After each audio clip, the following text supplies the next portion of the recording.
If you didn't tune in to the Democrat debates on September 12th, 2019, good for you. You didn't miss much. Maybe you were tortured by one of the past debates, or maybe you just had the wisdom to know better. But either way, this was 3 hours of hell. I'm going to condense the trashiest and most un-American moments together. It actually kicked off. It began with people speaking Spanish. Really. En este país también se habla español. Este debate se realiza en un momento muy difícil para los latinos en Texas y en todo Estados Unidos, pero es importante que ellos sepan, que sepamos que este también es nuestro país. Y bienvenidos a Texas. And then Andrew Yang decided to bribe the audience by offering 10 random people who signed up at his website $12,000 for a year. My campaign will now give a freedom dividend of $1,000 a month for an entire year to 10 American families, someone watching this at home right now. Yeah. I guess you could say that he's more honest because the rest would later go on to offer free everything. Actually, he largely did that too.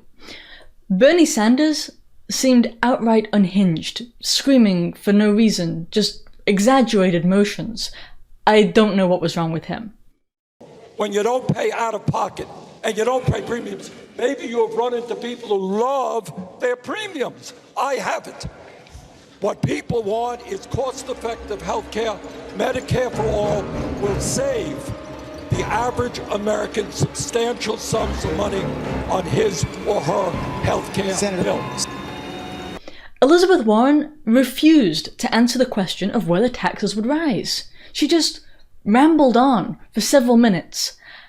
I think we know the answer. Joe Biden seemed like the most sane person on stage, repeatedly asking the other candidates where they're going to get the money from.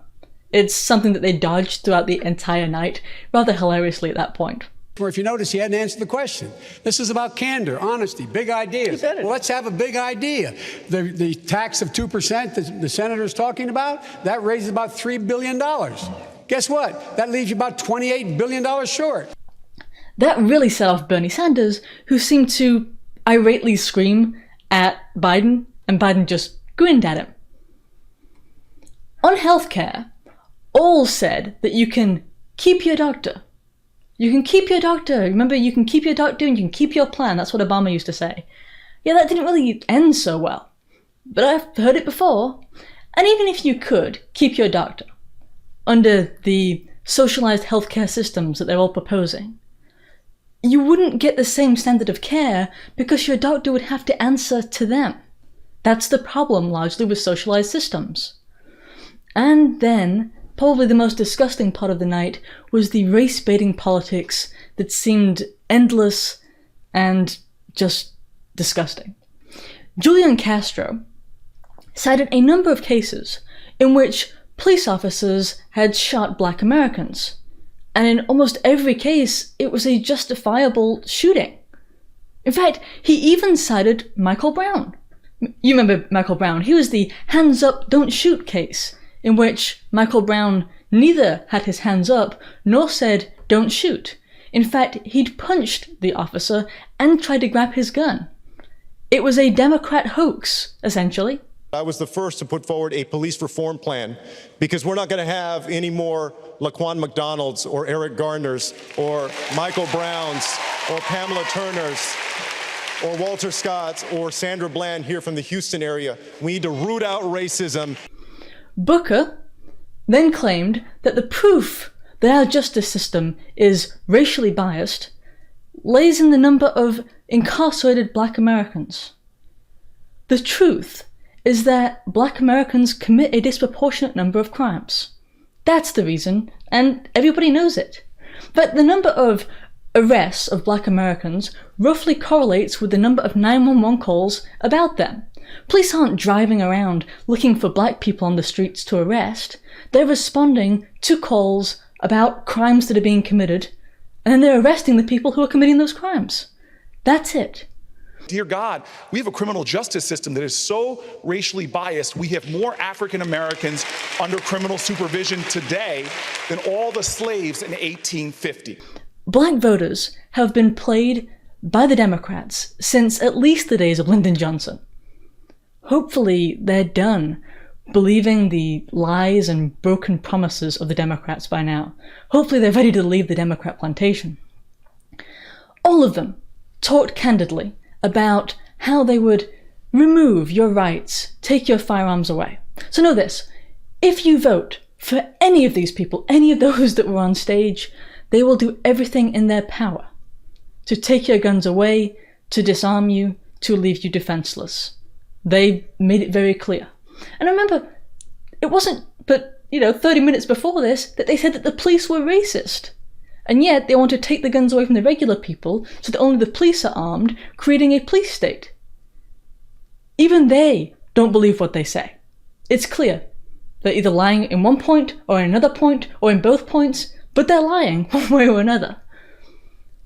Hilariously, Biden claims that when he was vice president, we didn't lock people up in cages. Actually, he did. He was part of the Obama administration that separated children from their families, or from predators as it may be, and it was in the Obama administration that those pictures of kids in cages were taken. It was dubbed as Trump's fault, but those were actually pictures from the Obama administration. Then they all pandered for immigrant votes, of course. Elizabeth Warren claimed that immigration makes us stronger, and similar platitudes. She even said, we need immigrants to work in the fields. Now imagine for a second if Trump said that. What if he said, we need African immigrants to work in the fields instead of Hispanics, which is assumed? You see what I'm getting at here? What if we just need them to pick cotton? Really, they're that brazen in what they really believe. Then Beto O'Rourke decides to outdo her. Just watch this. One of the safest cities in the United States of America. Safe not despite the fact that we are a city of immigrants, safe because we are a city of immigrants. Conocemos que si queremos... He talked in Spanish and promised to rewrite immigration laws. The implication from what he said is that Americans are the real criminals, just we're the violent ones. It's not the immigrants, it's it's regular Americans that are the problem. It's completely incongruent with the facts, but who cares? Maybe those immigrants will vote for him. The climate change discussion was exactly what you'd expect. I'll sum it up with one phrase. Existential crisis. Yes, their favourite phrase it would seem. And it's all proven because we have floods and we have fires. Like we've never had those before. Apparently, they didn't get the climate change thing out of their system on 7 hours on their CNN climate change special. That just wasn't enough. Then they had this short segment on education, where most of them seem to think that spewing more money into the educational system is the way to fix it. Because that benefits the unions that destroyed the educational system in the first place. I don't think it's coincidental, to be honest with you. Elizabeth Warren boasted that she was a teacher. But we can see how well it worked out for the Canadians when they elected a teacher. We like to say people kind, not necessarily mankind. The debates were truly awful. Don't vote for any of these maniacs. I know that some of you are angry at Trump for his mistakes, and especially for his rhetoric in regards to civil liberties on things like red flag laws and the Patriot Act.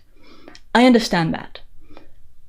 In November of 2020, you'll have to choose between someone who occasionally has worrying rhetoric, but sound financial decisions, versus a communist who wants to take away your rights and economically destroy the country.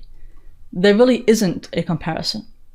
Trump is a lot of things, but he's not crazy, stupid, or evil. And that sets him apart.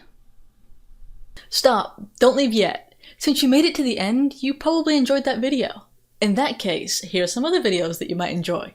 The updates link at the top will provide you with better ways to be more reliably notified of new videos, and it also has social media information, that kind of thing. That's because you know how this site is. Well, the link at the bottom, the store link, That's in case you're looking for merchandise or our healthier products. Thanks.